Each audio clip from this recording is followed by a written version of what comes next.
Bismillahirrahmanirrahim. Assalamualaikum warahmatullahi wabarakatuh. Innal hamdalillah nahmaduhu wa nasta'inuhu wa nastaghfiruh wa na'udzu billahi min shururi anfusina wa sayyiati a'malina. Man yahdihillahu fala mudhillalah wa man yudlil fala hadiyalah. Asyhadu an la ilaha illallah wahdahu la syarikalah wa asyhadu anna Muhammadan abduhu wa rasuluh. Allahumma fassalli wa sallim ala hadzal nabiyil karim wa ala alihi wa ashabihi wa man da'a bi da'watihi wa man ittaba'a sunnatahu ila yaumiddin. Amma ba'du. Jamaah subuh yang senantiasa dirahmati dan diberkahi hidupnya oleh Allah Ta'ala, karena ini pertemuan kita perdana setelah bulan Ramadan, saya mengucapkan taqabbalallahu minna wa minkum. Semoga Allah Subhanahu wa taala menerima semua amal soleh yang telah kita kerjakan, terkhusus amal soleh yang baru saja kita kerjakan di bulan Ramadan kemarin. Mudah-mudahan menyebabkan kita mendapatkan ridhonya Allah Subhanahu wa taala dan juga menyebabkan kita dimasukkan ke dalam syurganya yang tertinggi di hari akhirat kelak. Amin ya rabbal alamin. Kajian singkat kita pada hari ini, yang sebelumnya tentu yang sama-sama kita hormati, Dewan Kemakmuran Masjid At-Thayyibah, Ketua DKM dan juga jajarannya, mudah-mudahan semuanya dirahmati, diberikan istiqomah dan diberikan ganjaran oleh Allah Subhanahu wa taala dari setiap jerih payah, dari setiap usaha untuk memakmurkan masjid. Dan juga mudah-mudahan kita semua yang saya tidak bisa sebut satu persatu, semuanya mendapatkan kebaikan dan keberkahan di dalam hidupnya sampai kita mendapatkan kenikmatan di hari akhirat nanti ketika kita bertemu dengan Allah dan kita semua dimasukkan ke dalam surganya Allah Subhanahu wa taala. Bapak Ibu dirahmati Allah, tema kajian singkat kita pada hari ini adalah salah satu hadis Nabi Muhammad SAW, yang hadis ini sudah masyhur sekali, hadis yang diriwayatkan oleh Imam Muslim dari Abi Hurairah radhiyallahu anhu. Jadi kata Abu Hurairah radhiyallahu anhu, Nabi sallallahu alaihi wasallam bersabda, al-mu'min qawi khairun wa ahabbu ilallah minal mu'min dha'if wa fi kulli khair ihris ala ma yanfa'uka wasta'in billah wa la ta'ajjaz wa in asabaka fi syai'in fala taqul law fa'altu kadza kana kadza wa kadza walakin qul qaddarallahu ma syaa fa'al fa inna law taftah amal syaitan. Rawahu Muslim. Jadi hadis ini memang nanti kita tidak jelaskan secara keseluruhan, kita ambil di awal hadisnya saja. Tapi penting juga kita lihat terjemah secara umum hadis yang kita bacakan tadi. Jadi Rasulullah SAW di situ mengatakan, mukmin yang kuat, ya, mukmin yang kuat khairun, lebih baik, wa ahabbu, dan lebih dicintai oleh Allah Ta'ala daripada mukmin yang lemah. Wa fi kulli khair, kemudian kata Rasulullah, walaupun dua-duanya ada kebaikan, baik yang kuat maupun yang lemah. Dan kemudian di situ juga Rasulullah sallallahu alaihi wasallam mengatakan, ihris ala ma yanfa'uka, bersemangatlah ya atas apa yang bermanfaat bagimu. Nah, jadi kita diperintahkan untuk bersemangat dengan apa yang bermanfaat untuk kita. Tentu ya, yang bermanfaat untuk kita ada yang di dunia dan ada yang di hari akhirat nanti. Dan kemudian kata Rasulullah, wasta'in billah, senantiasa mohon perlindungan kepada Allah. Wala ta'jaz, dan jangan kalian lemah. Nah, jangan kalian lemah. Ya, karena ada Allah, Pak ya. Mana boleh orang mukmin lemah atau merasa lemah. Dan kemudian apa kata Rasulullah di situ? Wa in asabaka fi syai'in, ketika menimpa sesuatu kepadamu. Nah, ini terkhusus biasanya ya menimpa sesuatu yang enggak kita sukai gitu. Ya, maka apa kata Rasulullah? Fala taqul, maka jangan katakan law fa'altu kadza wa kadza kana kadza wa kadza. Kalau menimpa sesuatu atasmu, kamu jangan katakan kalau aku mengerjakan begini maka akan begini, atau kalau aku kerjakan begitu maka akan begitu. Kan biasa Pak ya, ada orang ketika sudah melakukan sesuatu habis itu nggak sukses gitu misalnya, atau menghasilkan sesuatu yang buruk lah begitu ya. Ya, maka seringkali orang mengatakan apa Pak? Kalau aku begitu mungkin nggak begini gitu. Atau kalau begitu, atau kalau begini tidak begitu. Maka jangan katakan itu, kata Rasulullah. Walakin kul, akan tetapi katakan apa? Katakan apa Pak? Qaddarallah ma sya, walakin qul qaddarallah ma sya fa'al. Akan tetapi katakanlah, ini adalah takdir Allah. Ya, Allah melakukan segala yang dikehendakinya. Ya, jangan katakan tadi kalau aku begini maka begitu, kalau aku begitu mungkin begini gitu. Karena apa?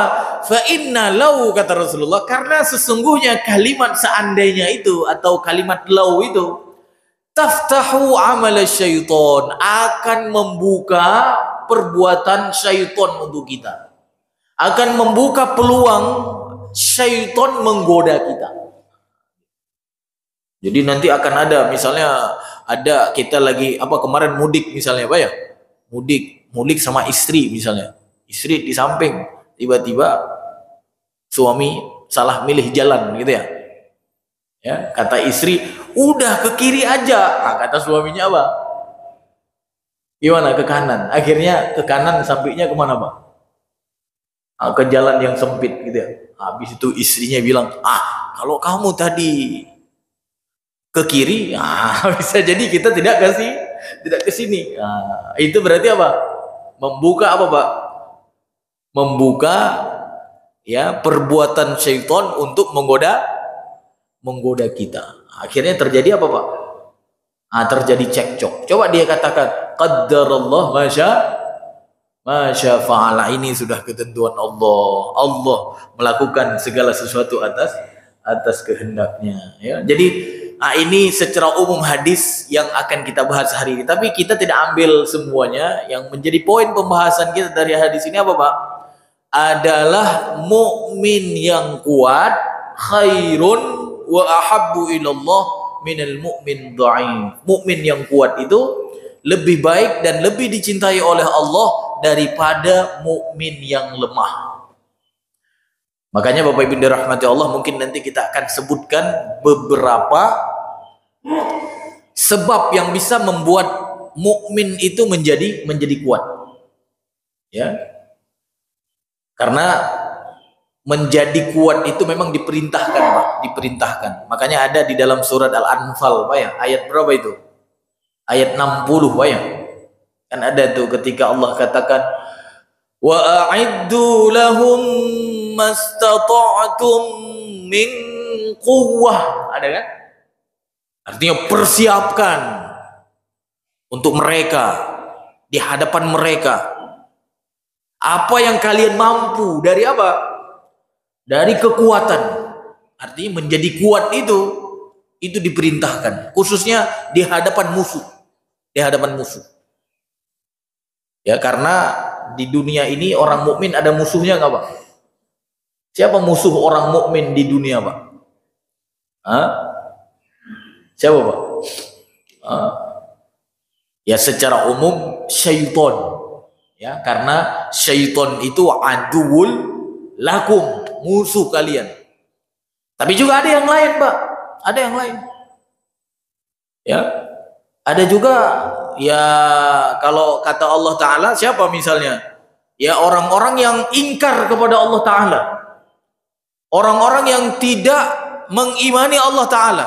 Ya, kalau bahasa kita atau bahasa Al-Quran, orang-orang kafir. Ya, itu kan disebutkan oleh Allah langsung, mereka itu adu Allah. Mereka itu musuh Allah. Walaupun kata orang, emang Allah punya musuh gitu. Gitu kan, ada juga kan.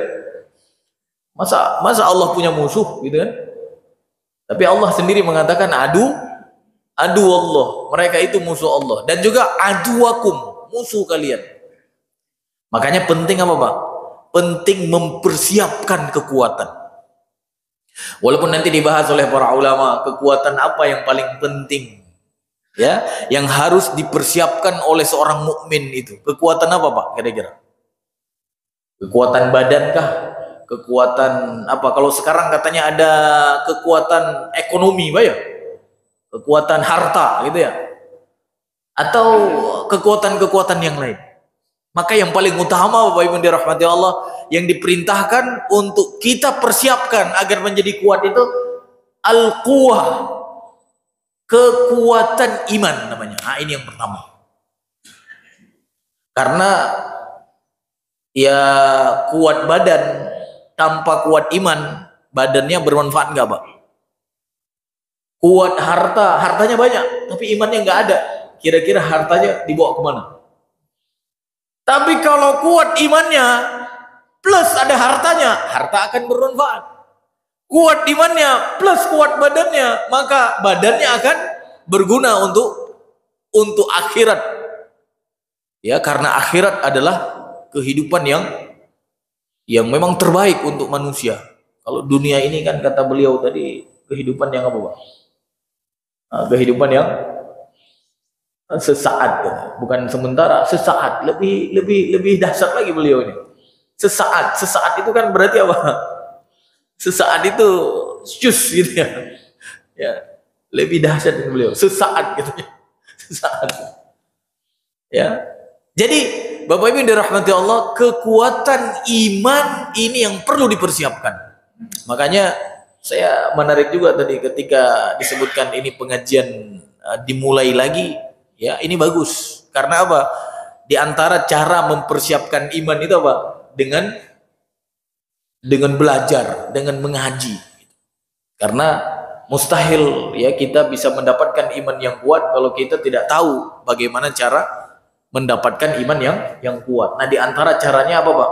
Yaitu belajar, mengaji, Pak. Maka mudah-mudahan ya jamaah di Masjid At-Thayyibah ini diberikan istiqomah oleh Allah Ta'ala sampai akhir hayatnya mengaji gitu. Apa ya? Mengaji, belajar.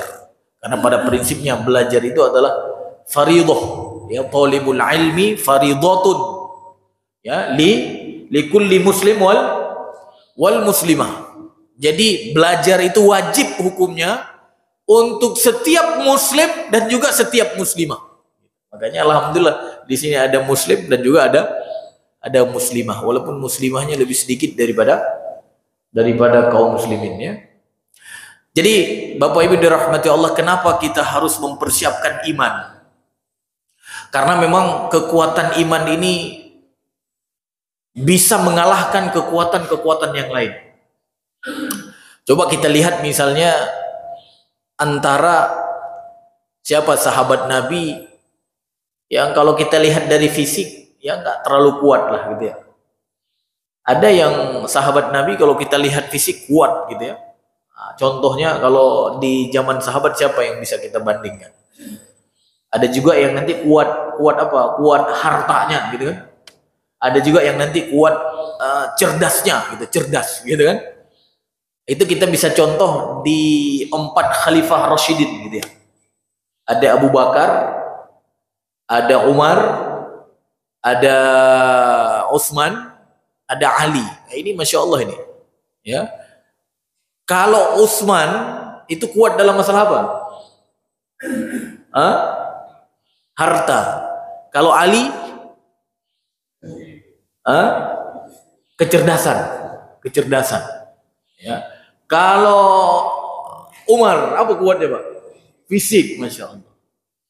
Nah, kalau Abu Bakar, apa Pak? Abu Bakar, apa namanya, kaya enggak? Abu Bakar, apa namanya, cerdas enggak? Abu Bakar kuat fisiknya enggak? Dibandingkan 3 yang kita sebutkan tadi. Maka dalam masalah kecerdasan Ali, dalam masalah kekuatan fisik Umar, dalam masalah harta Utsman. Tapi yang paling mulia di antara 4 ini di sisi Allah siapa?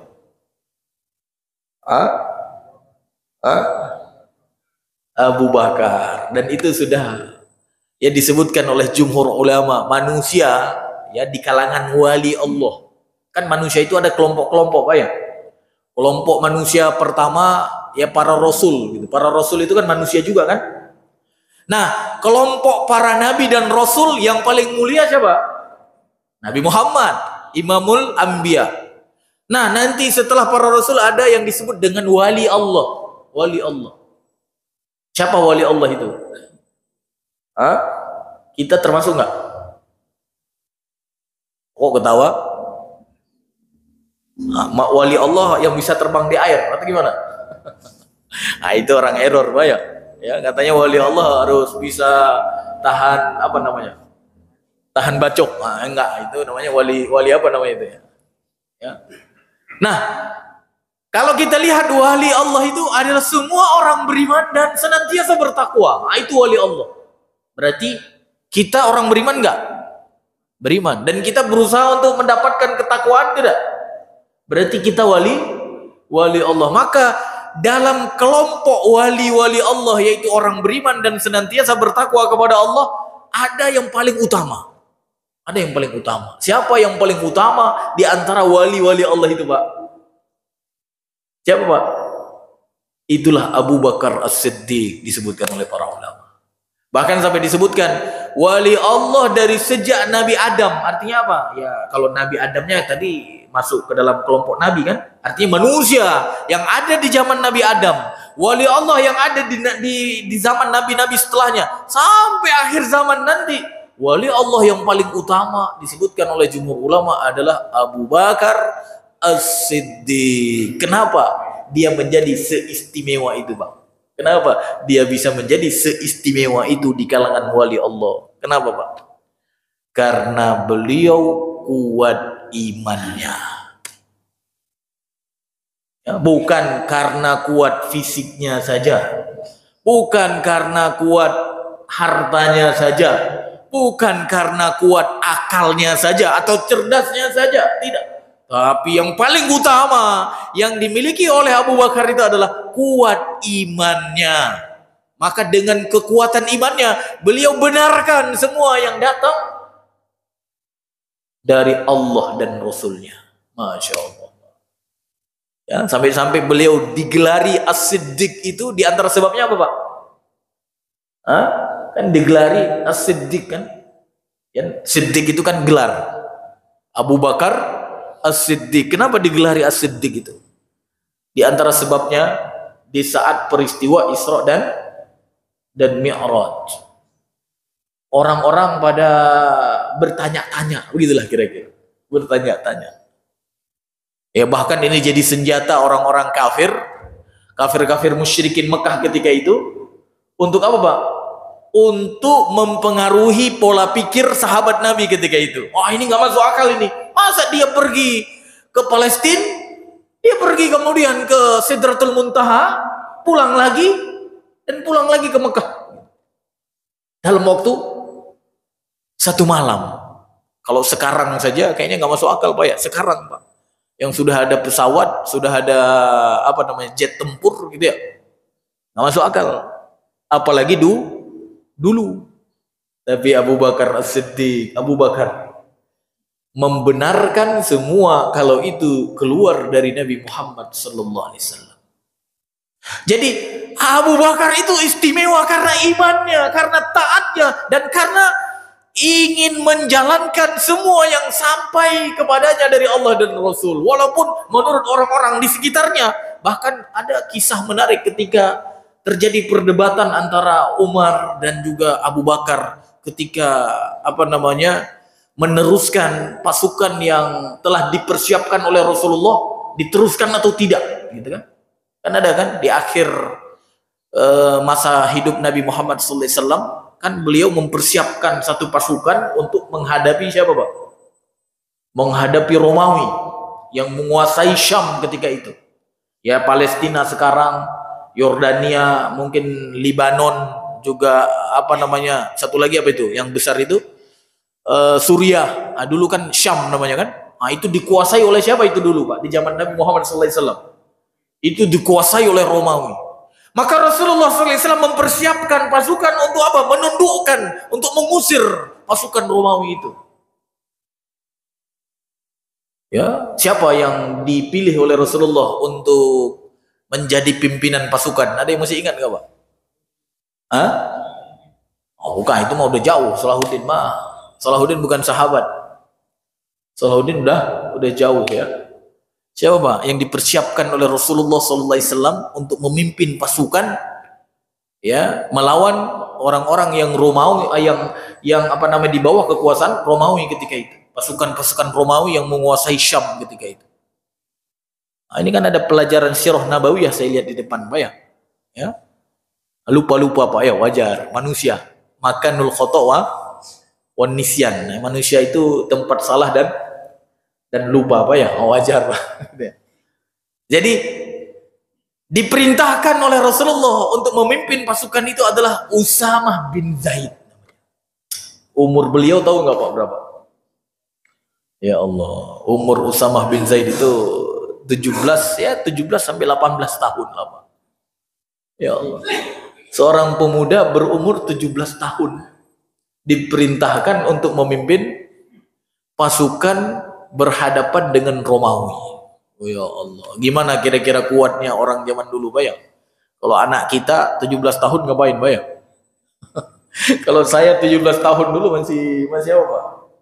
Masih naik motor ke sana ke sini gitu ya. Masih main-main aja kerjanya, Pak ya. Benar nggak? Bapak gitu juga dulu, Pak ya? Ya. Atau anak kita sekarang 17 tahun masih ngapain, Pak? Nah, ini kalau boleh ini kita harus merubah pola pendidikan anak kita gitu ya. Kalau bisa seperti anak-anak di zaman dulu gitu. 17 tahun dia sudah jadi, ya Allah gitu ya. Kalau sekarang 17 tahun masih minta apa, Pak? Minta jajan, Pak ya. Ya, minta jajan, Ibu Umi minta jajan gitu. Dulu enggak. Nah, apa yang terjadi, Pak? Apa yang terjadi? Setelah dipersiapkan pasukan, belum dikirim, Pak, belum berangkat. Maka Rasulullah SAW wafat Rasulullah. Nah, mari kita lihat sikap Abu Bakar dan Umar. Kata Umar, jangan kirimkan lagi pasukan, wahai Abu Bakar. Jangan kirim lagi. Karena Umar kan, ya beliau kan yang kuat kan memang Pak? Ya fisik, ya pokoknya tegas di dalam masalah-masalah yang terlihat lah gitu ya. Maka beliau melihat di Madinah ketika itu dan di sekitar Madinah ketika itu setelah wafat Nabi Muhammad SAW sudah mulai banyak muncul orang-orang yang kemungkinan besar mereka murtad gitu. Ya. Bahkan sampai disebutkan ya seperti daerah Thaqif itu ya termasuk itu daerah yang pertama mereka mau menjadi orang-orang yang murtad. Ya. Nah, kata Umar kepada Abu Bakar, kalau kita berangkatkan pasukan ini, kalau kita berangkatkan, nanti Madinah kekosongan apa, Pak? Kekosongan kekuatan, begitulah kira-kira. Karena pasukan berangkat, otomatis di ibu kota tidak ada lagi pasukan atau kekuatannya jadi sedikit. Coba lihat apa kata Abu Bakar As-Siddiq, Pak. Coba lihat apa kata Abu Bakar As-Siddiq. Demi Allah, aku tidak akan menurunkan bendera yang telah dikibarkan oleh Rasulullah SAW. Ya Allah. Jadi pertimbangannya bukan pertimbangannya kekuatan fisik semata, Pak. Bukan kekuatan yang ada di Madinah itu kalau berangkat pasukan menjadi lemah. Bukan. Tapi pertimbangannya yang diambil oleh Abu Bakar itu karena itu bendera sudah dikibarkan oleh Rasulullah SAW, maka aku tidak akan menurunkannya. Pasukan yang sudah disiapkan oleh Rasulullah SAW, aku tidak akan membatalkannya. Maka berangkat, tetap berangkat. Walaupun menurut ya termasuk Abu Bakar Umar tadi, wah ini bahaya ini bahaya ini. Ya, tapi apa yang terjadi, Pak? Apa yang terjadi kemudian? Pasukan yang dipimpin oleh Usama ini menang apa kalah, Pak? Hah? Menang apa kalah, Pak? Masya Allah. Itu gara-gara keputusan apa? Keputusan iman yang kuat. Karena itu bendera yang telah dikibarkan oleh Rasulullah SAW, maka dia eksekusi.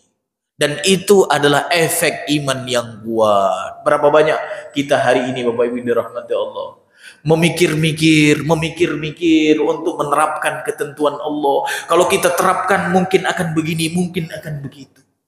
Kenapa kita tidak seperti Abu Bakar As-Siddiq? Tetap terapkan ketentuan Allah. Apapun yang terjadi, Allah Subhanahu wa ta'ala yang akan menentukan nanti. Karena tugas kita apa? Tugas kita adalah menjalankan apa yang diperintahkan oleh Allah Subhanahu wa ta'ala, bukan mengkhawatirkan apa hasilnya. Nah, itu orang yang beriman, Pak. Karena kita tidak pernah diperintahkan untuk memprediksi apa, Pak? Hasil. Hasil itu siapa yang menentukan? Allah. Yang dituntut oleh Allah kepada kita apa? Menjalankan. Makanya Abu Bakar As-Siddiq kalau sudah dikibarkan bendera itu oleh Rasulullah SAW, artinya sudah diperintahkan, mustahil bagi beliau untuk mundur. Mustahil bagi beliau untuk mundur. Maka mudah-mudahan Bapak Ibu dirahmati Allah, ya kita semua menjadi seperti Abu Bakar As-Siddiq, Pak ya, yang imannya kuat, plus juga apa? Ya punya fisik kuat seperti Umar, punya uang juga banyak seperti Utsman, dan punya kecerdasan juga seperti Ali bin Abi Thalib. Kalau sudah ngumpul orang kuat imannya kumpul, orang yang hartanya banyak dan punya iman, orang yang kuat fisiknya dan punya iman, orang yang cerdas punya iman, kumpul, maka akan menghasilkan apa, Pak? Masya Allah, akan menghasilkan kekuatan yang luar biasa. Nah, Bapak Ibu dirahmati Allah, di sisa waktu saya ingin menyebutkan beberapa sebab yang bisa membuat kita itu menjadi kuat.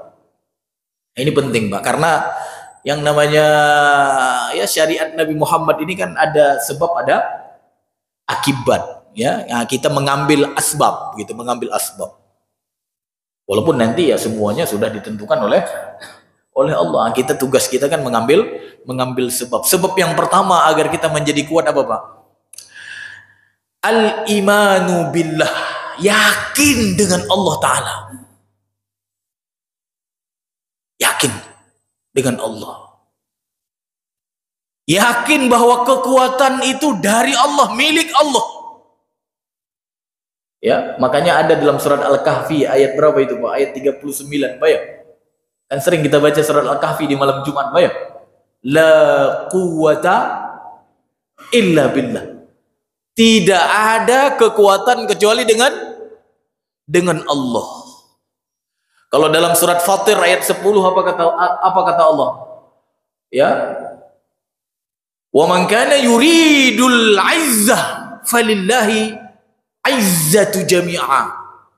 Barang siapa yang menginginkan kehormatan, maka kehormatan itu adanya di sisi siapa? Di sisi Allah. Maka harus yakin itu, Pak. Al-imanu billah, kekuatan itu milik Allah, kehormatan itu dari Allah. Jangan pernah ragu itu kalau mau menjadi kuat. Karena kalau orang-orang munafik beda, Pak. Nah, ini yang membuat kita lemah mungkin sekarang itu karena banyak munafikun di tubuh kaum muslimin. Kalau orang munafik itu mereka yakin nggak, Pak? Kehormatan, kekuatan ada di sisi Allah, yakin nggak? Kalau Bapak di sini yakin nggak? Kekuatan, kehormatan itu ada di Allah Ta'ala, yakin nggak? Berarti selamat dari kemunafikan, Pak. Karena kata Allah, orang-orang munafik itu mereka menganggap kehormatan, kekuatan itu ada pada orang-orang kafir. Kan ada kan dalam surat An-Nisa kan? Ayat 130 berapa itu? 138 ya. Kata Allah, "Basyiril munafiqina bi anna lahum 'adzaban alima." Kabarkan kepada orang-orang munafik itu yang zahirnya muslim tapi dalamnya kufur. Zahirnya muslim tapi dalamnya dia mengingkari. Ya, apa ciri-cirinya? Alladzina yattakhiduna al-kafirina awliya min dunil mu'minin. Itu ayat 139 dalam surat An-Nisa. Ayabtaghuna indahumul izzah. Mereka menganggap ada kehormatan di orang-orang kafir itu. Mereka menjadikan orang-orang kafir itu sebagai pemimpinnya, sebagai teman dekatnya, sebagai pelindungnya. Nah, seperti yang kita lihat sekarang, Pak. Ada orang muslim yang condongnya kemana, Pak? Mereka menganggap yang namanya sumber kekuatan, sumber kehormatan itu ada pada orang kafir. Ya, yabtaghuna indahumul izzah. Dan kemudian Allah katakan di situ apa, Pak? Fa innal izzata lillahi jami'a. Ketahuilah bahwa yang namanya kehormatan itu, yang namanya kekuatan itu semuanya milik Allah. Ya. Bahkan ada dalam surat Al-Munafiqun jelas sekali di situ disebutkan di ayat 8 kan? Ya. Walillahil izzah walirrasulihi walil mu'minin. Jadi kehormatan itu milik Allah, kekuatan itu milik Allah, milik Rasulnya, dan juga milik orang-orang yang beriman. Walil mu'minin, walakinnal munafiqina la ya'lamun. Akan tetapi orang-orang munafik itu tidak tahu. Dia pikir yang namanya kehormatan itu adanya di sisi orang-orang kafir. Makanya jangan heran, Pak.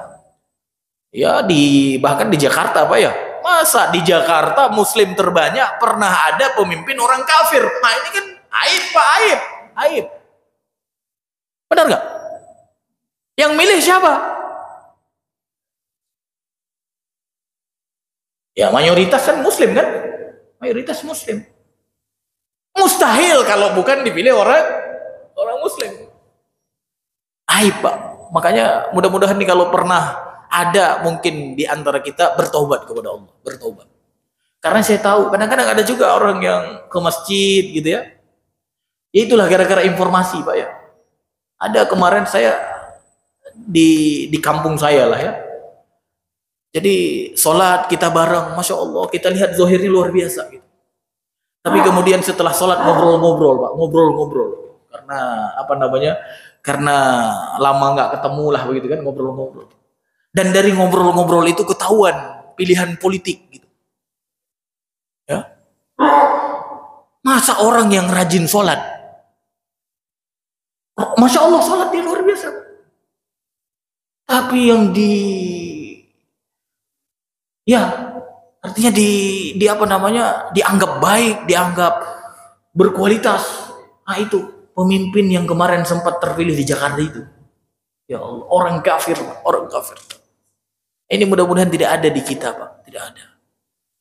Karena itu adalah ciri-ciri apa Pak? Kata Allah tadi. Ciri-ciri ada kemunafikan di dalam dirinya. Hati-hati Pak. Ya kalau kita tanya, dari mana kamu tahu bahwa dia baik? Itu kan media-media menggambarkan dia manusia yang Masya Allah. Iyalah media-media mainstream. Media-media yang memang punya mereka. Pasti apa Pak? Pasti akan mengangkat ya tokoh yang setuju dengan mereka. Makanya Bapak Ibu dirahmati Allah, lihatlah ya sumber rujukan yang benar, yaitu Al-Quran dan Sunnah. Siapa yang dimuliakan oleh Allah, siapa yang dibenci oleh Allah, kita tahu dari Al-Quran dan Sunnah Nabi. Yang namanya orang kafir sebelum dia beriman kepada Allah Ta'ala, mereka adalah musuh Allah dan juga musuh kalian. Nah nanti kalau dia sudah beriman kepada Allah dan Rasulnya, penilaian kita beda lagi. Kalau dia belum beriman kepada Allah dan Rasul, maka penilaian kita adalah penilaian yang saat itu. Makanya orang Muslim itu yahkum bizawahir namanya. Mereka itu menilai apa yang terlihat. Ya, tidak perlu misalkan repot kan kata orang, kamu janganlah menganggap dia musuh Allah, kamu janganlah menganggap dia musuh kalian, kan kamu belum tahu, bisa jadi besok dia yang paling baik, bisa jadi besok dia orang yang paling beriman. Iya, kalau besok dia beriman, aku akan menjadi orang yang pertama menghormatinya. Tapi hari ini dia belum beriman, maka aku adalah orang yang pertama memusuhinya. Paham nggak Pak maksudnya? Jadi jangan mendahulukan ya ketentuan apa? Ketentuan Allah, kan gitu kan? Kan sering orang begitu Pak ya. Kamu kan nggak tahu. Besok bisa jadi sekarang dia kafir, besok dia apa? Dia bisa jadi lebih soleh dari kamu, gitu kan? Bisa jadi. Besok aku nilai itu besok.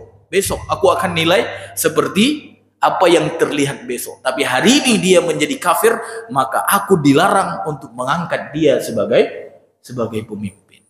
Ya. Itulah yang dimaksud dengan nahkum bizawahir, gitu ya. Jadi kita diperintahkan untuk menilai dengan apa? Dengan zahir, gitu. Nah, yang kedua Bapak Ibu dirahmati Allah. Kalau mau kuat, apa yang harus kita persiapkan? Al-imanu bil haq. Nah, ini penting, Pak.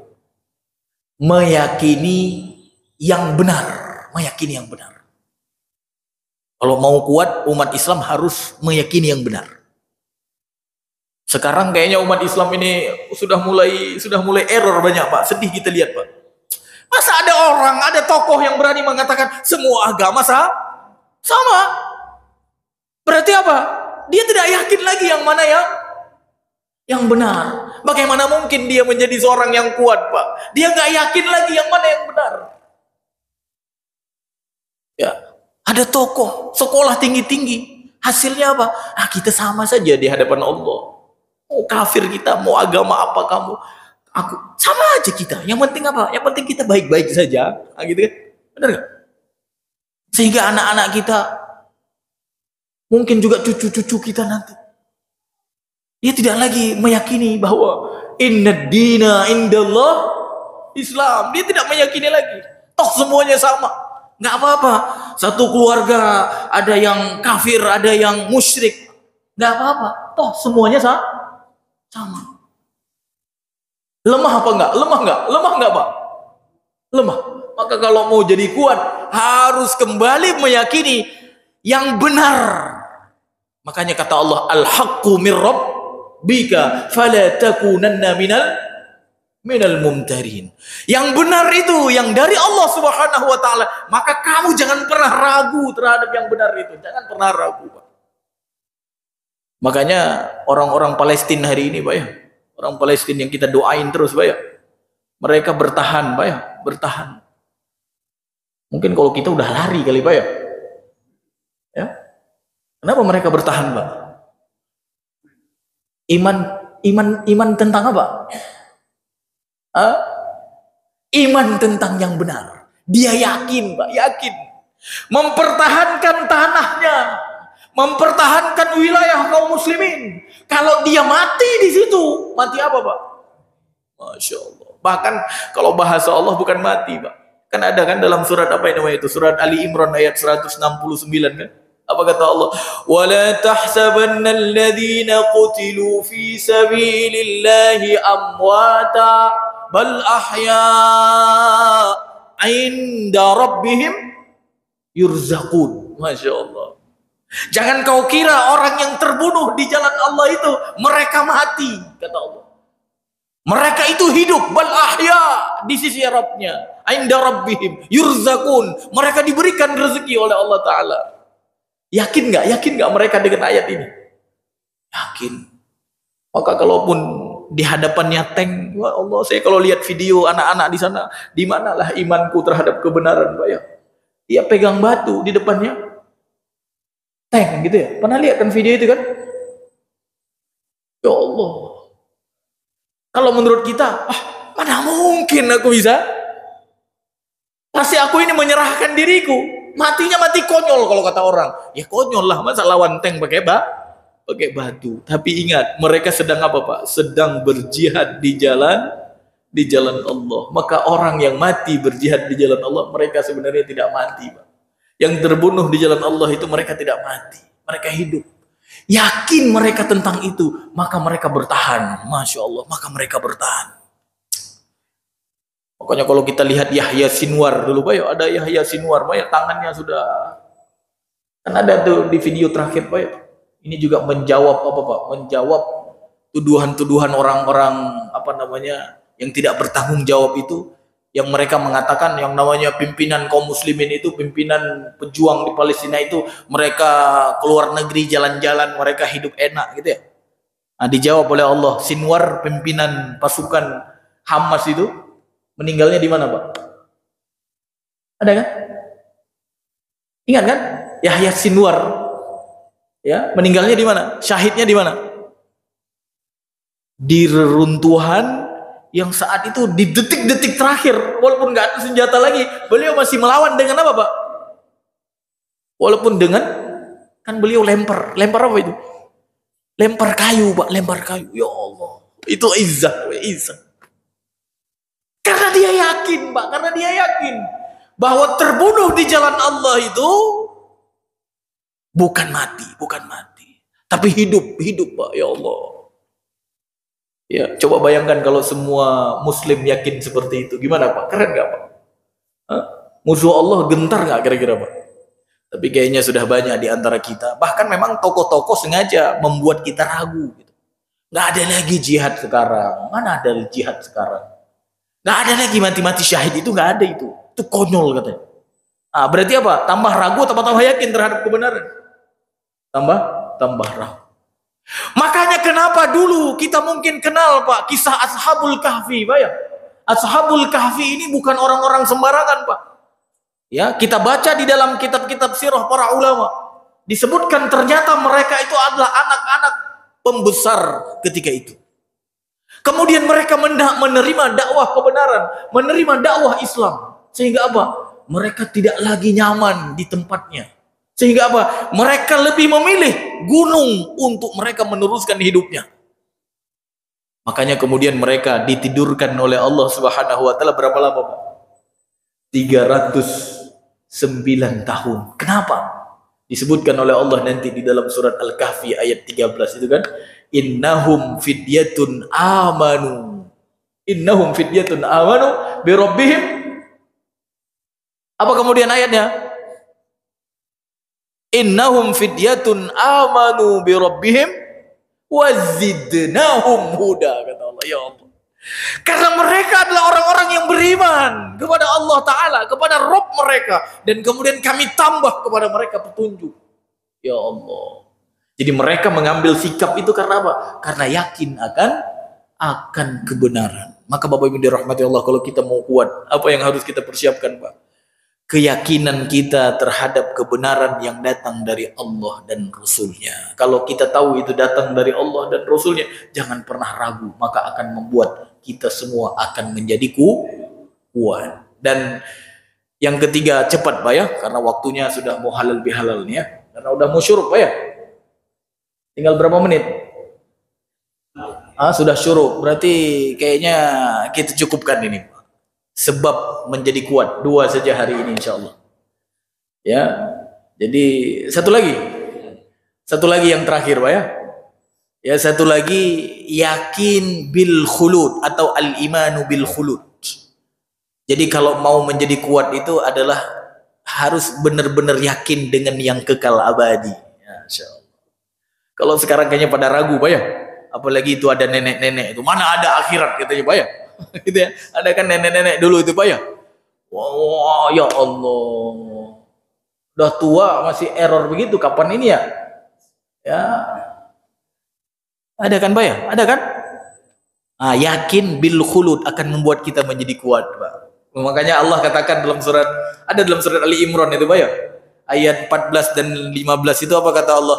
Zuyyina lin-nasi hubbus syahawat minan nisa'i wal banina wal qanatiril muqantarati minadh dhahabi wal fiddah wal khaylil musawwamati wal an'ami wal harth dzalika mata'ul hayatid dunya wallahu 'indahu husnul ma'ab. Qul a'unabbi'ukum bi khairin min dzalikum lilladzina ittaqaw 'inda rabbihim jannatun tajri min tahtihal anhar khalidina fiha. Masya Allah, dan seterusnya. Jadi kata Allah, dibuat indah oleh Allah Ta'ala kepada manusia. Apa yang pertama? Dibuat kita berhasrat oleh Allah Ta'ala kepada manusia. Yang pertama apa di sini disebutkan? Wanita. Wanita Pak. Zuyyina linnas hubbus syahawat minan nisa. Makanya kita laki-laki suka sama perempuan banyak. Itu normal. Jangan sedih kalau suka perempuan. Yang sedih apa Pak? Yang sedih ya suka laki-laki. Itu musibah. Musibah gitu. Ya, cuman nanti ada batasnya, ada tata caranya. Jangan pula seperti apa namanya itu, ada film di Malaysia itu yang baru-baru ini apa Pak? Seperti Walid, jangan seperti Walid gitu ya. Ada ketentuannya. Begitu juga ya, minan nisa wal banin. Dibuat oleh Allah Ta'ala kita cenderung, kita suka kepada anak-anak. Makanya bapak lihat cucu, ya Allah kok menarik Pak ya. Kalau saya lihat anak pas pulang, ayah ada bawa apa-apa enggak katanya. Senang Pak ya, senang enggak? Fitrah Pak, fitrah. Jangan menyalahkan diri, jangan. Fitrah dibuat oleh Allah Ta'ala. Dan kemudian apa? Harta dari emas, perak, suka kita. Koleksi, suka kita. Wajar Pak. Ya wajar. Kalau nggak suka harta berarti sudah. Habis itu apa? Suka juga kita punya kuda gitu ya. Makanya ada sampai apa presiden Indonesia apa punya kuda yang bagus-bagus gitu ya. Ya itu bagian dari apa? Bagian dari kenikmatan, bagian yang diindahkan oleh Allah kepada manusia. Begitu juga apa? Ya al-an'am, ya ternak-ternak gitu. Makanya ada orang udah tua maunya ternak ayam aja, kasih makan ayam udah seneng dia, Pak ya.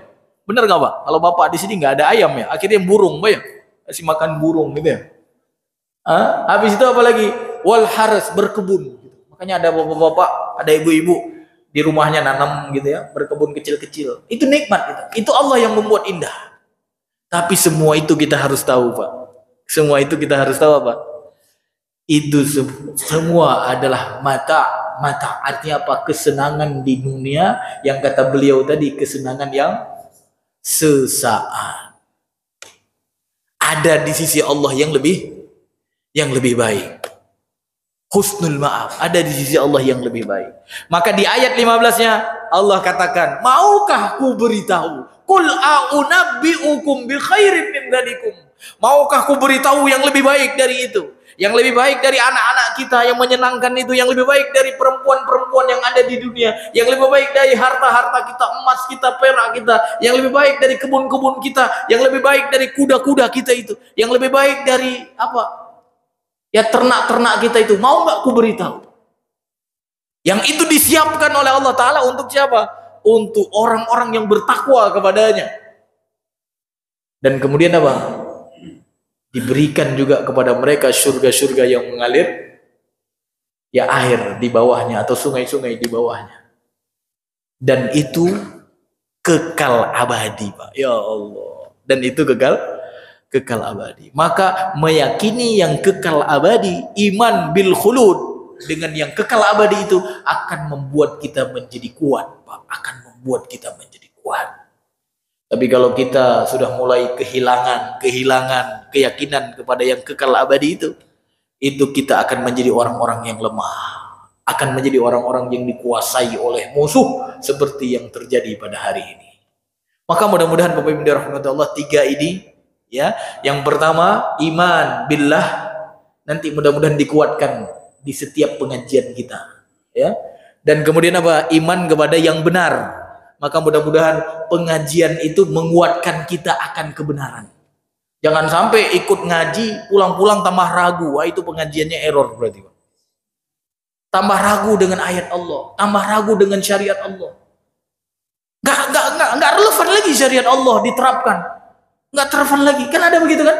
Pulang-pulang tambah ragu apa tambah yakin dengan syariat Allah? Tambah ragu, bayang. Semua agama sama. Ini kalau bisa pengajiannya harus disetel-setel juga kadang-kadang gitu. Kalau membuat jamaah menjadi tambah ragu dengan apa yang datang dari Allah dan Rasul, ini berarti bukan penyebab kekuatan, tapi penyebab kelemahan. Dan yang ketiga apa, Pak? Ya, mudah-mudahan pengajian kita ke depan membuat kita tambah yakin dengan yang kekal abadi. Karena kalau kita iman kepada Allah Ta'ala, bahwa kekuatan dari Allah, kehormatan dari Allah, dan iman kepada bahwa yang benar dari Allah Subhanahu wa Ta'ala, dan kita yakin dengan yang kekal abadi, maka insya Allah kita akan diberikan kekuatan oleh Allah Subhanahu wa Ta'ala. Kalau kita kemudian memiliki bersama-sama, maka kita sama-sama akan dikuatkan oleh Allah. Kalau kita sama-sama dikuatkan oleh Allah, insya Allah kita minimal menguasai Indonesia dengan syariat Allah. Siap nggak, Pak? Menguasai Indonesia tapi dengan syariat Allah. Siap gak? Allahu Akbar. Mudah-mudahan pengajian berikutnya mengantarkan kita kepada kekuatan itu. Mungkin ini yang dapat saya sampaikan. Saya kembalikan ke moderator.